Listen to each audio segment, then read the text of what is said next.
En esta charla vamos a expresar algunas ideas de método y de contenidos hasta donde sea posible sobre una pregunta que es crucial para la actividad de todo profesor de matemáticas en el momento presente. ¿Cómo utilizar la historia en la práctica de enseñanza de las matemáticas? O en otras palabras, ¿bajo qué condiciones se puede pensar que la historia de la matemática es un recurso pedagógico, en particular en la enseñanza? Tal vez la modalidad de historia de las matemáticas que es más frecuente, más conocida para un profesor, es la anécdota. La anécdota es imprescindible en los discursos de comunicación de la ciencia. Los grandes divulgadores de la ciencia saben hacer un uso muy eficiente de la anécdota como recurso de comunicación. Pero del lado de los profesionales de la historia de las ciencias y de las matemáticas, siempre ha habido reservas sobre este dispositivo comunicacional de la anécdota. Por supuesto, todos están de acuerdo en que la anécdota es un mecanismo para humanizar una actividad científica que de suyo escapa a la comprensión de los públicos, inclusive siendo ellos bastante eruditos, ilustrados en la ciencia. Hay capítulos de la historia a los que se refieren anécdotas que son bastante complicadas, pero bien, la anécdota pues es un recurso de humanización de la actividad científica. Por otra parte, es un recurso que puede capturar la atención de los escuchas o videntes de una conferencia y despertar un interés más allá de lo que la misma exposición del expositor pueda tener sobre el tema y los contenidos de la exposición. Una anécdota célebre, yo diría que hasta de las más célebres en la cultura científica moderna, es la de Newton y la manzana. Se dice que Newton, en uno de sus frecuentes estadios de ensimismamiento científico, estando en la granja de su casa por allá por los años 1660, en que está preocupado por escribir los Principia Mathematica, tuvo la idea genial de la teoría de la gravitación universal cuando debajo de un manzano cae una manzana en el suelo, tal vez en su cabeza, y tiene entonces la imaginación inmediata de proyectar esa fuerza de la caída de la manzana sobre la superficie de la Tierra al mundo de los planetas, y piensa que probablemente era la misma fuerza que dirigía la Luna en su órbita circular hacia el centro de la Tierra, la toma circular desde el punto de vista de la modelación matemática, pero ya Kepler había hablado de estas órbitas elípticas. Entonces, la anécdota lo que hace es figurar la idea brillante de ligar una fuerza de atracción en la Tierra con una fuerza que mantiene los planetas en las órbitas de sus respectivos soles y concluir que la fuerza es inversamente proporcional al cuadrado del radio. Esta anécdota podría incluso dar lugar y ha dado lugar a estudios históricos de bajo qué condiciones se produjo, si fue el propio Newton el que se la imaginó para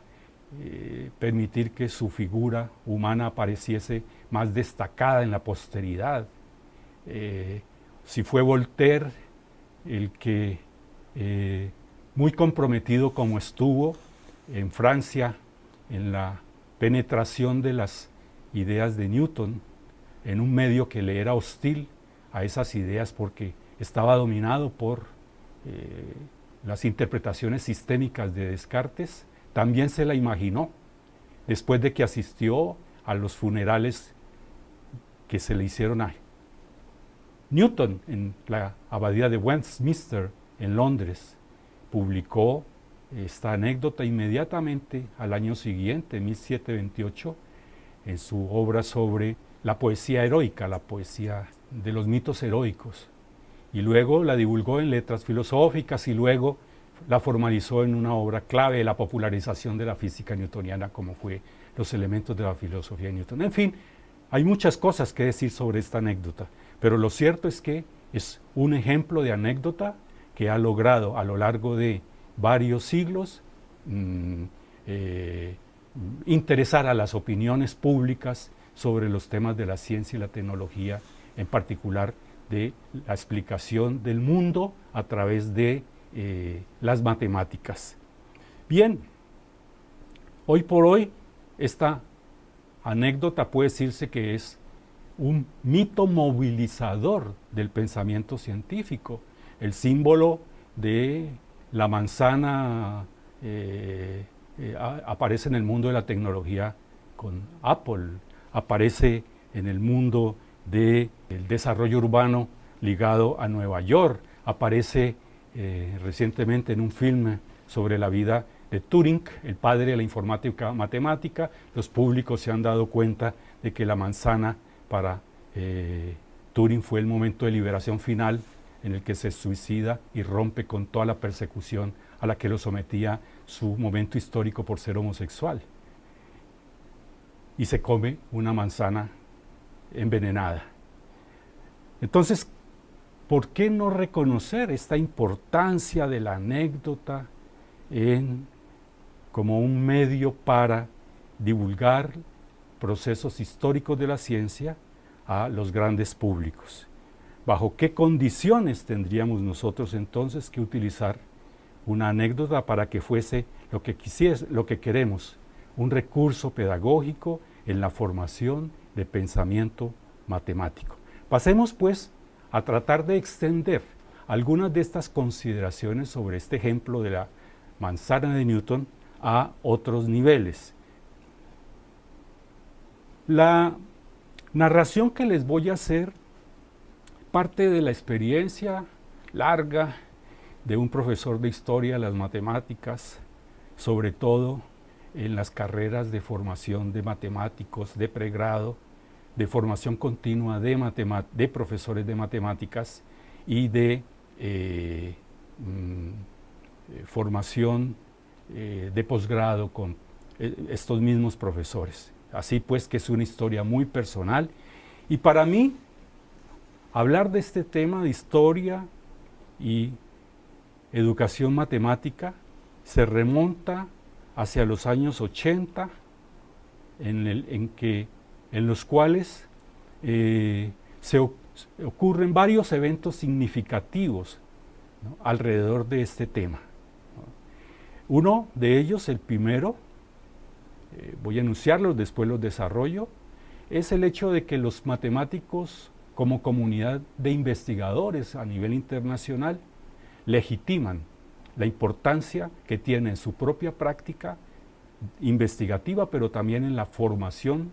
universitaria y de expertos en matemáticas que tiene la historia de las matemáticas.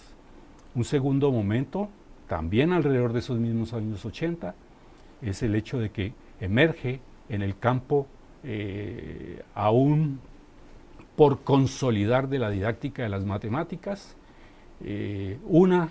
al menos una línea de investigación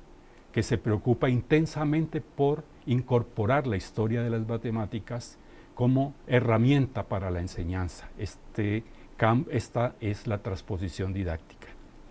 Y finalmente, un episodio ya más ligado, más cercano a nosotros mismos, aquí a Colombia, en América Latina, y es el primer evento de enseñanza de la historia de las matemáticas y de discusión sobre las alternativas para usar la historia en la formación de pensamiento científico, un seminario internacional que reunió en la Universidad del Valle a unos 50 profesores de todo el país frente a unos 10 expertos invitados de distintas universidades del país, del mundo. Es decir, que quisiera hablarles de 3 momentos estelares que pueden tenerse en cuenta cuando uno habla de la historia de este problema. ¿Cuál problema? ¿Cómo usar la historia como recurso pedagógico? Veamos pues el primero. Los matemáticos consagrando o legitimando el uso de la historia de las matemáticas. ¿Cuándo? ¿Cómo? En el Congreso Internacional de 1968 de Estocolmo, se invita por primera vez a un matemático a que haga una conferencia plenaria sobre historia de las matemáticas. Y no se invita a cualquier persona, se invita a uno de los matemáticos en su momento más destacados, André Weil, que a su vez había desarrollado en la historia, en su investigación, experiencias profesionales en el uso de la historia de las matemáticas. Particularmente destacaría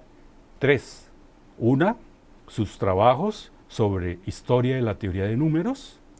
Otra, sobre la historia de la geometría diferencial. Y un célebre trabajo de noticias históricas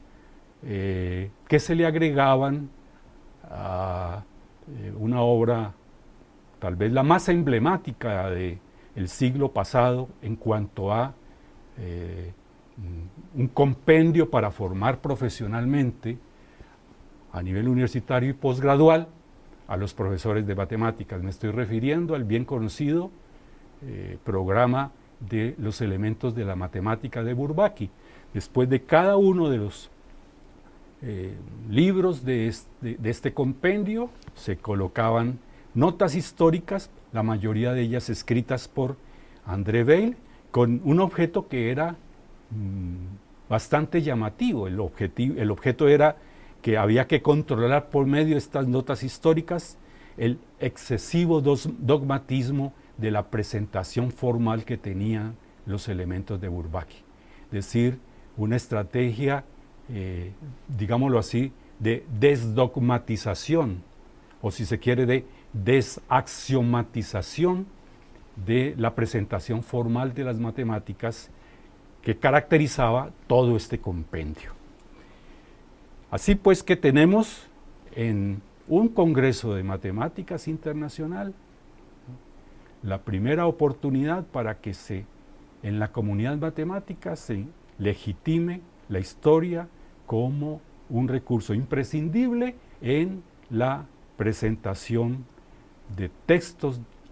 avanzados de matemáticas a sus lectores. La gran divisa de Weil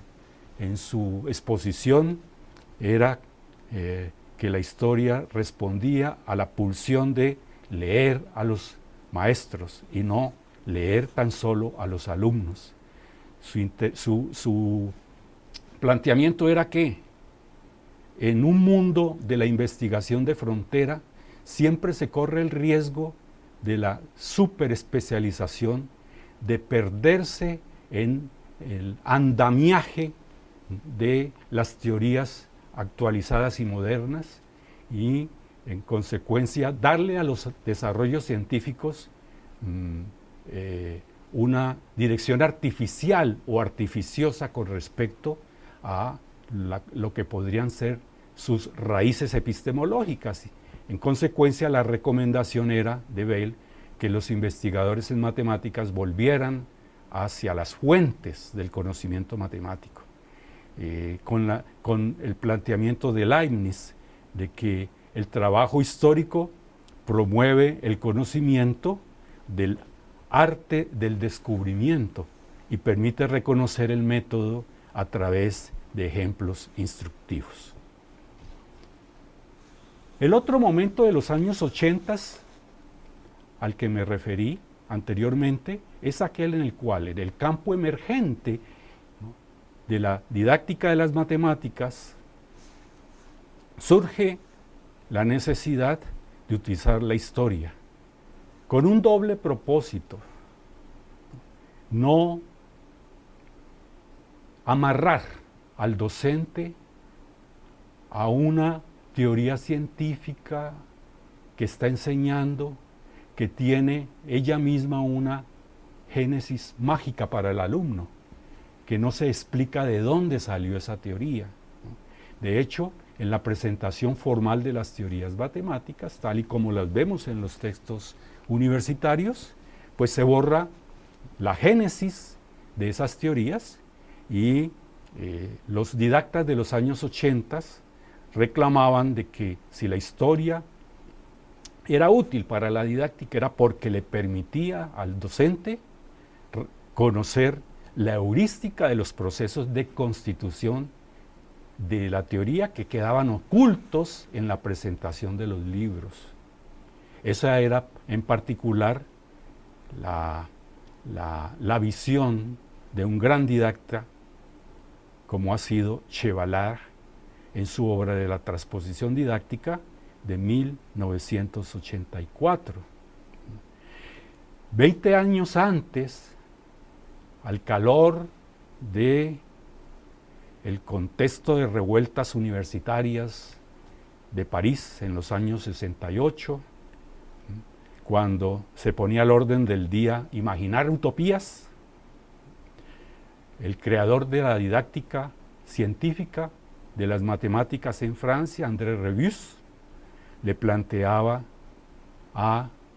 sus colegas y a él mismo una pregunta que, de acuerdo con el testimonio que nos dan estos sobrevivientes todavía de esos años, se reducía a lo siguiente: ¿comprendemos realmente cómo comprenden las matemáticas los estudiantes? Es resolviendo ese interrogante que retaba las capacidades de indagación que se formó este campo de la didáctica de las matemáticas, y en el marco del cual se erigió como un instrumento fundamental a la historia, como medio para ayudarle al docente a que comprenda realmente la práctica de los matemáticos y que, de acuerdo con la comprensión de esa práctica de los matemáticos, probablemente diseñe estrategias de aula que le permitan entender mejor cómo es que se comprende una teoría, cómo un alumno comprende una teoría. Así que la historia está ligada con ese momento clave en el cual se pasa de una teoría como referente único en la enseñanza a unos saberes que se tienen que colocar de determinada manera para que ellos puedan acercarse a la conciencia del estudiante. El tercer momento al que me referí sobre estas escenas significativas para mí de lo que es el ingreso de la historia como recurso pedagógico en los años 80 es este evento que se realizó, les decía, en la Universidad del Valle en 1984 sobre alternativas para el uso de la historia en la enseñanza de las matemáticas y las ciencias en América Latina. 3 cuestiones centrales interesaron a los asistentes en este evento, a mi manera de ver. Primero, que no toda historia es un recurso para la formación de culturas científicas. Es decir, que se abría a partir de ahí la necesidad de que se hicieran investigaciones didácticas, pedagógicas y experimentaciones sobre cómo usar la historia en distintos campos disciplinares para distintos propósitos de formación de culturas científicas. Y por consiguiente, a partir de ese momento, asistimos en Colombia, pero también esto estaba ocurriendo en todos los países de América Latina, a una efervescencia de actividades universitarias, como cursos, como seminarios. Recuerdo el seminario Historia de las Ciencias de la Facultad de Ingeniería, en donde en lugar de las humanidades de los primeros años básicos se enseñaba un curso de Historia de las Ciencias coordinado por el doctor Ángel Zapata y por mí mismo. Pero también habían cursos de posgrado, pero también empezaron las primeras maestrías sobre temas de historia en distintos departamentos de matemáticas, ciencias, incluso de filosofía. Los primeros congresos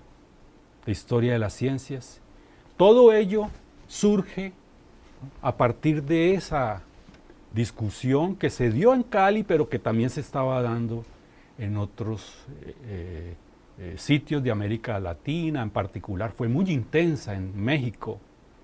y muy productiva en México y también en Brasil y Argentina. ¿Qué tipo de historia es la que se tiene que utilizar para desarrollar un pensamiento matemático y científico? En el primer volumen, número 2, de la revista Quipu, que se había creado dentro de este movimiento de institucionalización moderna de la historia de las ciencias en América Latina, revista publicada en México, apareció, a mi manera de ver, el primer artículo que se haya conocido sobre de qué manera se liga la historia con la enseñanza de las matemáticas. En ese artículo se planteaba una opción para tratar de satisfacer ese propósito que se había discutido en Cali. ¿Cuál?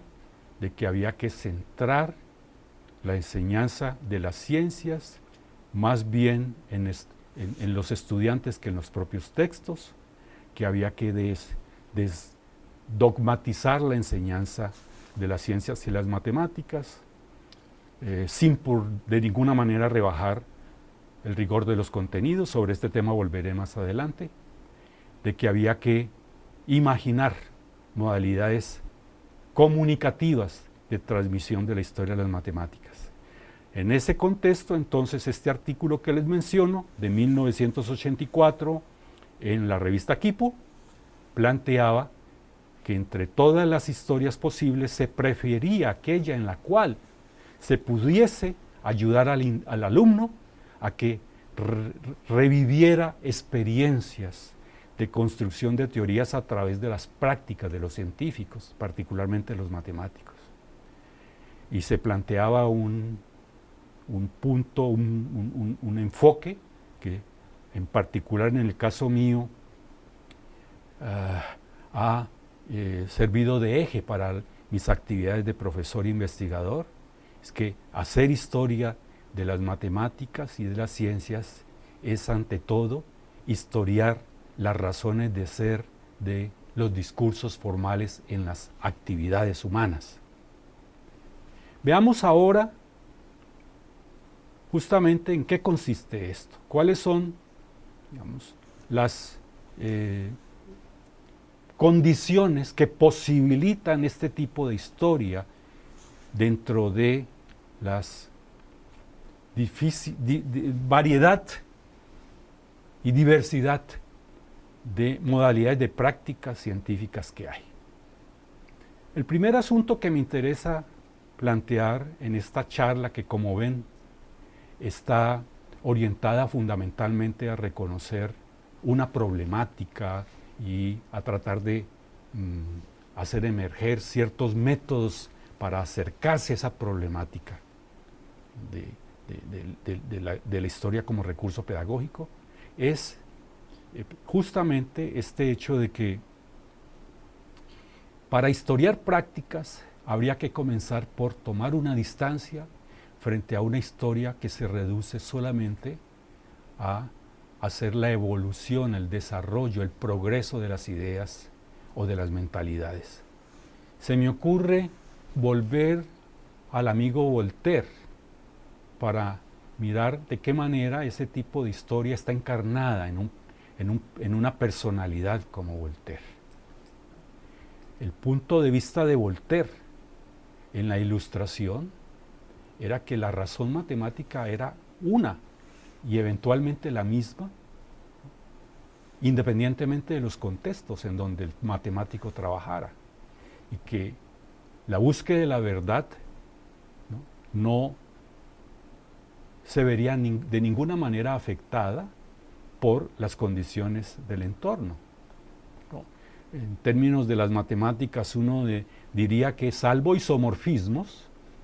los hombres han adoptado las mismas verdades y los mismos errores en cualquier parte. Es más, esta visión unitaria y hegemónica de la razón matemática estaba ligada, como se sabe en el mundo de la Ilustración, al sometimiento de la naturaleza a un proyecto personal de desarrollo del hombre y de las sociedades humanas, ¿no? Ya con la distancia del tiempo sabemos las consecuencias que este tipo de planteamientos de la razón matemática unitaria y hegemónica han tenido, en particular en el impacto del medio ambiente y en los riesgos de sobrevivencia del género humano. Pero no solamente ahí, esta visión de historia de las ideas tiene una variante preformista que uno podría ejemplificar en dos casos que tienen que ver, uno, en mi caso, puesto que se trata de escenas personales sobre la historia, que tiene que ver con Linneo, y otra que tendría que ver con Kant. El caso de Linneo, pues, es en la historia de las ciencias en Colombia es conocido, en particular en la historia de las actividades de Mutis en la expedición botánica. Se sabe muy bien que el performismo de Linneo fue un obstáculo para el reconocimiento de las características particulares de la flora de Santa Fe de Bogotá. Mutis encontraba que el sistema clasificatorio de Linneo, de géneros y de especies, no era suficientemente flexible y creativo para dar cuenta de especies del trópico. La manera como él le sale a esa limitación es por la vía pictórica, como se sabe, tratando de hacer unas representaciones figurativas lo más ilustradas y lo más, entre comillas, objetivas posibles, para que eso en algún momento pudiese entrar en un sistema no linneano de interpretación que permitiera ahí sí a producir la clasificación requerida por el aparato, pues, reproductivo de estas especies vegetales. Así pues que este preformismo, también ilustrado en ciencias naturales, muy autorizado y muy hegemónico en el mundo, en la investigación y en la exploración de las características sui generis de la naturaleza del trópico, se reveló impotente, ¿no? Y en el siglo XIX, otros sistemas de clasificación tendrían que venir para explicar la riqueza, fecundidad y diversidad de esta naturaleza de los Andes y en general de América Latina. Esta es una lección que el historiador, pues, tiene a mano y explota para mostrar que esta historia de las ideas, que unitaria, hegemónica, tiene que ser reemplazada por una historia que pueda ubicar los conocimientos en sus contextos sociales, culturales diversos y permitir la explicación de otros pensamientos sobre un mismo tema, sobre un mismo campo disciplinar. En el caso de Kant, un asunto que es bastante evocado en la historia de la matemática y en particular de las geometrías, es que la apuesta naturalista, el preformismo de Kant sobre la geometría euclidiana, el hecho de que la geometría euclidiana era la que mejor explicaba, ¿no?, o la única que explicaba la geometría del espacio perceptual, del espacio sensible, al punto de que existía una especie de simetría entre el mundo geométrico euclidiano y la capacidad de la mente para pensar la geometría. Eso, en el momento en que Kant lo está defendiendo y planteando, le impide que reconozca que están emergiendo en Europa, y particularmente también en Alemania con Gauss y luego Lobachevsky y Bolja, otro paradigma de la geometría no necesariamente naturalista, no necesariamente euclidiano. Justamente las geometrías no euclidianas, que están en la base de muchos de los desarrollos de las matemáticas y de las ciencias a finales del siglo XIX y a comienzos del siglo XX, para producir esa gran transformación de las matemáticas que permite que haya una eclosión de teorías nuevas en ese periodo en matemáticas. Bien, de manera pues que la primera ruptura de método es con este tipo de historias de las ideas, de las mentalidades, con un sello, con una matriz, digámoslo así, preformista. Pero la historia de las mentalidades no es posible renunciar a ella cuando se trata de examinar la evolución y la génesis, la sociogénesis de los conocimientos en las prácticas científicas. Por ejemplo, una pregunta totalmente vigente para una historia como recurso pedagógico de la enseñanza es la siguiente: ¿por qué razones y cómo se instaura el formalismo como una presentación canónica en los discursos matemáticos hasta nuestros días? ¿Cuáles han sido las condiciones en que ese formalismo se dio? ¿Cómo ha sido posible que a través, por ejemplo, para mencionar una de las vertientes de la instauración de este formalismo, que la evolución en el análisis desde Cauchy, pasando por Bolzano, Weierstrass y Dedekind, permitan la implantación del llamado programa de la aritmetización en el siglo pasado, lo cual desemboca a comienzos del siglo XX en el programa formalista de Hilbert. Bueno, pues esto que es objeto de estudios y de cursos y de publicaciones en el mundo de la historia de las matemáticas, podría, como se sabe, dar lugar a muchas interpretaciones, que si el rigor de las matemáticas que está subyacente al formalismo matemático tuvo tales o cuales características sociales y culturales o epistemológicas en un momento determinado, si los planteamientos sobre la noción de límite dieron lugar en matemáticas a la ruptura con todo un pasado clásico de la ciencia griega, en que el límite estaba ligado con explicaciones metafísicas sobre cuál era el continuo matemático, etcétera, etcétera. El nacimiento, por ejemplo, en particular, de las comunidades científicas, ¿no?, y la implementación de un concepto profesional de discusión, de debate, de formación especializada en seminarios, etcétera, también hace parte de una vertiente de explicación de este tema. Al fin de cuentas, pues, en todo este proceso de prácticas científicas relacionadas con el formalismo matemático, uno encuentra que hay diversidad de mentalidades, diversidad de enfoques que están caracterizando las prácticas matemáticas. Al punto que uno puede decir que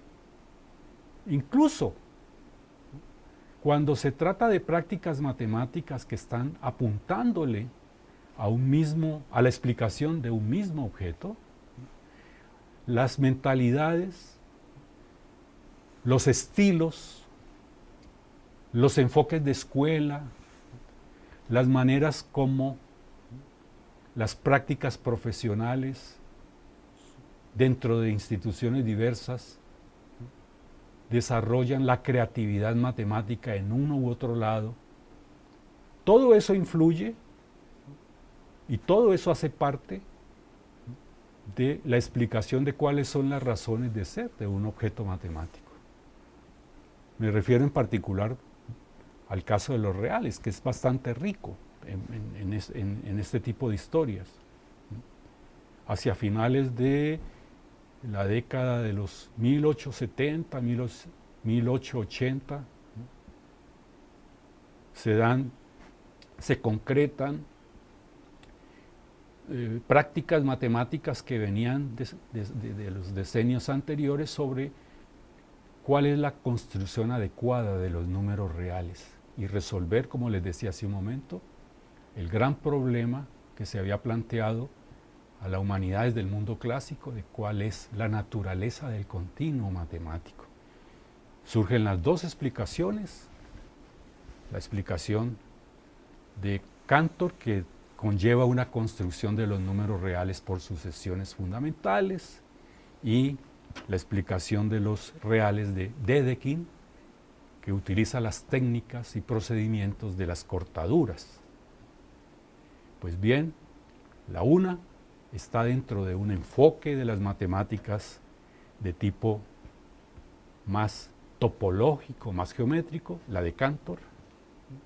La otra, la de Dedekind, ¿no?, hace parte de una visión mucho más estructuralista, algebraica de los números reales. Los dos trabajan de manera independiente, de acuerdo con sus propias tradiciones de práctica, se comunican y se reconocen en su diversidad, pero va a ser por las necesidades de la formación de profesores y de alumnos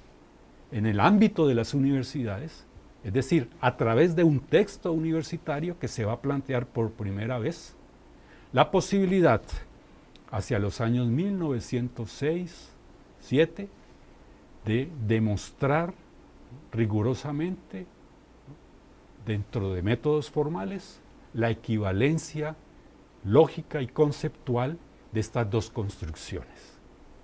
Y hoy por hoy sabemos que es, digamos, posible pasar de un enfoque topológico sobre los reales a un enfoque algebraico, y que la combinación de esos dos enfoques, que originalmente fueron distintos, hace parte de una práctica muy rica y fecunda, ¿no?, de hibridización de métodos sobre problemas topológicos y algebraicos del continuo matemático. Así que a ese punto es que quisiera dirigir la reflexión sobre el interés que tiene la historia de las ideas y las mentalidades en el reconocimiento de la génesis de los problemas en la práctica matemática. Este tipo de historia sobre mentalidades, por supuesto, está muy direccionada en un horizonte de enseñanza de las matemáticas con la historia, que apunta precisamente a la comprensión por parte del alumno de los conceptos matemáticos, comprensión que siempre se hará desde ideas, desde visiones, desde mentalidades del alumno. Así que establecer relación, mentalidad es práctica, matemática, desde la historia, es algo que puede ayudar a que la didáctica maneje mejor el tema, ¿no?, de la relación entre mentalidades, cosmovisiones, culturas de los conceptos y la comprensión de los temas matemáticos en ambiente escolar. Pasemos ahora a otro asunto muy ligado con este tema de la historia como recurso pedagógico. ¿Cómo la historia interviene en la problemática del docente, en su propia práctica, ya no en el matemático, en la propia práctica? Es decir, ¿cuáles serán los factores característicos de una práctica docente en los cuales el conocimiento histórico puede conectar? A ver, entonces, la pregunta sería, ¿de qué depende la capacidad del docente de saber analizar su propia práctica? Didáctica de las matemáticas es equivalente a decir toma de conciencia del docente sobre los procesos de enseñanza de las matemáticas para diseñar y poner en práctica secuencias didácticas que respondan a los problemas que el análisis de la práctica ha arrojado, relativas al conocimiento del muchacho en primer lugar, relativas a la relación del profesor con el estudiante, relativas a los contenidos curriculares, relativas a los problemas de la institución educativa, etc. De manera pues que saber analizar la práctica tendría al menos, para efectos de esta charla, dos aspectos cruciales a tener en cuenta y ver cómo se sitúa en ellos lo histórico. De una parte, los conocimientos académicos, de otra parte, los conocimientos profesionales. En los conocimientos académicos aspiraríamos a que la historia pueda establecer conexiones. Bueno, esto ya es evidente con los fines y contenidos de las matemáticas, ¿no?, con lo que reclamaba Chevalar, a lo que me refería anteriormente, ¿no?, reemplazar las génesis ficticias de las teorías en la presentación formal por una sociogénesis en las prácticas, y he insistido en ello. Pero también en el tema de los conocimientos académicos, el profesor debe saber analizar la dimensión personal del alumno. Y esto nos llevaría a lo que también había comentado ahora, por ejemplo, al papel que desempeñan las ideas y las mentalidades, ¿no?, en los desarrollos de comprensión o de creación de cierto tipo de teorías. Y está la dimensión institucional de la escuela, que es un mundo también fundamental en el componente de los conocimientos académicos. En fin, están los modos de enseñanza. Una historia de los modos de enseñanza en el campo actual de las investigaciones didácticas, por ejemplo, está representada en la historia de los textos de enseñanza de las matemáticas, ¿no? Reconocer, por ejemplo, en el caso de Colombia, ¿no?, para quienes trabajamos en historia de la educación matemática en Colombia, se nos hace fundamental reconocer cómo a lo largo del siglo XIX se desarrolla en el país una capacidad autóctona de escritura de textos de bachillerato y de universidad para la formación de los primeros ingenieros, agrimensores, médicos en el campo, en el contexto sociocultural colombiano, en esos conocimientos de álgebra y aritmética. Es una historia fascinante que al mismo tiempo que ilustra sobre los modos de enseñanza de estas teorías, da cuenta de cómo esos modos de enseñanza se relacionaban con las políticas públicas educativas de los diferentes gobiernos a lo largo del siglo XIX y comienzos del XX. Pero también del lado de los conocimientos profesionales hay un campo fundamental para que la historia conecte con estos temas y le dé la posibilidad al docente de que pueda enriquecer su capacidad de saber analizar su propia práctica. Está la relación del docente con el sistema escolar, la relación con sus pares, con los padres de familia, con otros actores sociales de la educación, inclusive los saberes relativos a su propio estatus laboral e intelectual. Coloquémosle a todo ello docentes en matemáticas, hagamos una situación de esos problemas en contexto histórico y tendremos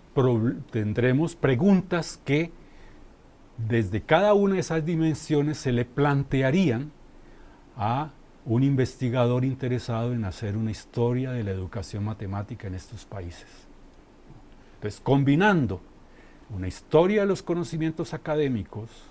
con una historia de los conocimientos profesionales en el marco de la enseñanza de las matemáticas, tenemos un bagaje complejo de saberes que pueden, bien orientados, por ejemplo, a través de cursos de formación de los licenciados en matemáticas o de formación continua de los profesores en ejercicio, que pueden, bien orientados, conducir a estas personas a que enriquezcan sus horizontes de análisis de sus propias prácticas. Pero al mismo tiempo habría que llamar la atención sobre ciertas modalidades corrientes de utilizar la historia en la enseñanza que, al no ajustarse a estos planteamientos, pueden desviar el interés o la importancia de la historia en la enseñanza de las matemáticas. No hay duda que una historia de los acontecimientos que han estado detrás de la emergencia de ciertos saberes es importante. Cuándo algo se hizo, quién lo hizo, en qué época, en qué contexto sociocultural. Eso es muy bien, eso es muy importante. Pero de todas maneras es una historia de registros, es una historia de narrativas descriptivas, sería una historia que habría que colocarla allí como base para que con esa erudición uno pueda analizar problemas de desarrollo de las teorías que puedan de verdad ser modelados, como se dice, en las prácticas de enseñanza. Lo mismo puede decirse para la muy reputada historia epistemológica de los conocimientos y saberes matemáticos. Historia que, por estar de pronto amarrada a los discursos formales, a la explicación de los encadenamientos conceptuales que hacen parte de un discurso formal, no permite ir más allá y consagraría una primacía de el saber matemático formal en la práctica de los docentes, cuando sabemos que la famosa pregunta de Rebus de los años 1970, comprendemos bien cómo comprenden los estudiantes, nos lleva forzosamente a tomar una decisión de transposiciones didácticas, es decir, de acomodar los saberes formales, rigurosos, reificados por la historia epistemológica a la dimensión del alumno, situarlos en la dimensión del alumno. Entonces, esta historia epistemológica, sin duda, extremadamente importante y hasta yo diría necesaria, no puede ser el único propósito de una enseñanza, por ejemplo, de un curso de historia de las matemáticas en un plan de formación de profesores, ¿no? o en un curso inclusive de formación de ingenieros o de filósofos o de matemáticos en las facultades de ciencias. Hay una conclusión que se deriva, primera, de todo esto último que les vengo diciendo, y es que si de verdad una historia de las matemáticas se quiere situar en un ámbito pedagógico, tendría que jugar ese juego de mostrar la sociogénesis del formalismo matemático, pero al mismo tiempo buscar que ese formalismo matemático, ¿no?, se coloque en la cercanía de la conciencia del docente o del estudiante, si se trata de enseñanza misma y no tanto de formación de docentes. Es decir, colocar, digamos, deslocalizar el formalismo y colocarlo en la subjetividad implicaría hacer lo que uno hace con cualquier cosa en la vida corriente, ¿no?, domesticarlo, ¿sí?, situarlo en las realidades del ciudadano que quiere utilizarlo. Es decir, se trataría de domesticar el formalismo, ¿sí?, capturar las características de esos objetos matemáticos formales desde la dimensión de la conciencia y de la capacidad de la representación que tiene un ciudadano en un contexto concreto. Esto nos lleva a una pregunta que es una asignatura pendiente y que la sociedad continuamente le cobra ese cheque a la comunidad de profesores. ¿Cómo es que las matemáticas pueden ayudar a formar mejores ciudadanos? ¿De qué manera las matemáticas, a través de los saberes y conocimientos técnicos, conceptuales que dan, pueden conducir a los ciudadanos a que puedan tener una mayor conciencia de que esas matemáticas pueden ayudarle a participar mejor en las decisiones democráticas de su sociedad?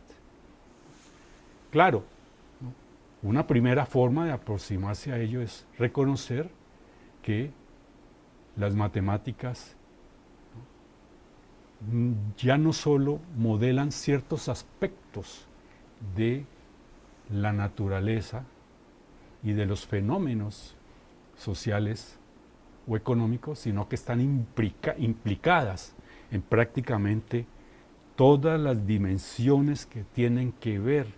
con el mundo contemporáneo de la vida, y que habría que superar una cierta visión de las matemáticas del consumidor, en donde se reduce la posición de las opiniones públicas sobre la importancia de las matemáticas, las estadísticas sobre mercado, sobre el consumo, sobre la brecha de la riqueza, sobre la huella ecológica. Todo eso, desde el punto de vista de estadísticas,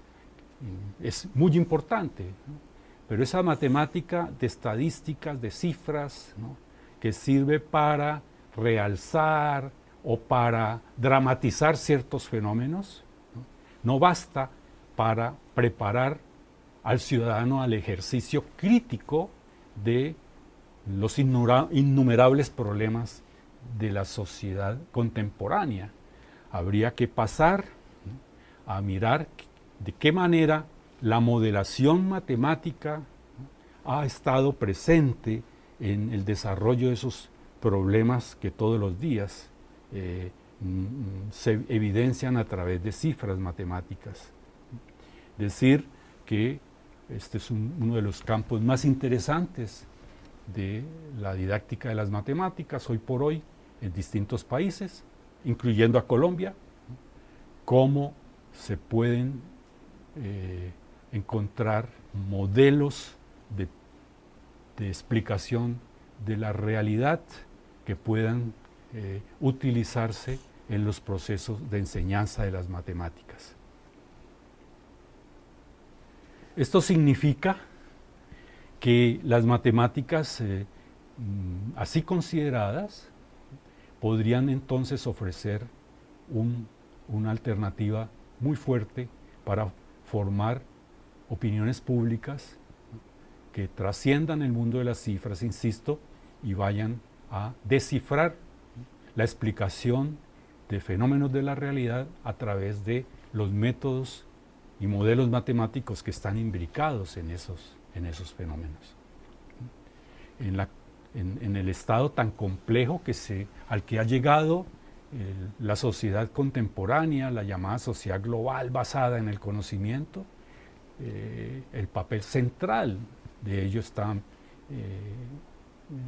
es el de las matemáticas, y la cultura científica del ciudadano tendría que entonces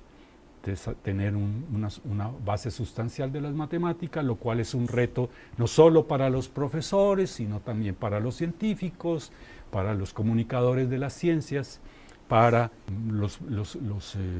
que dirigen los medios de comunicación, en fin. Bueno, ya para concluir esta exposición que se ha relacionado entonces con los aspectos metodológicos y conceptuales de este problema de uso de la historia como recurso pedagógico, me parece que hay condiciones que permiten ser optimistas alrededor de este problema. Yo creo que como nunca en los últimos años, desde los 80 hasta el mundo actual, hemos encontrado una interrelación entre dos comunidades que en algún momento pudieron estar incluso muy separadas, los matemáticos y los educadores matemáticos, y que existe una visión menos estereotipada, mucho más histórica de lo que son los problemas de la formación de pensamiento matemático. Inclusive hay una enorme cantidad de dispositivos de enseñanza, ¿no?, que crecen inclusive cada vez más en la medida en que ellos se relacionan con las tecnologías de la información y la comunicación y otros dispositivos del mundo digital. Esta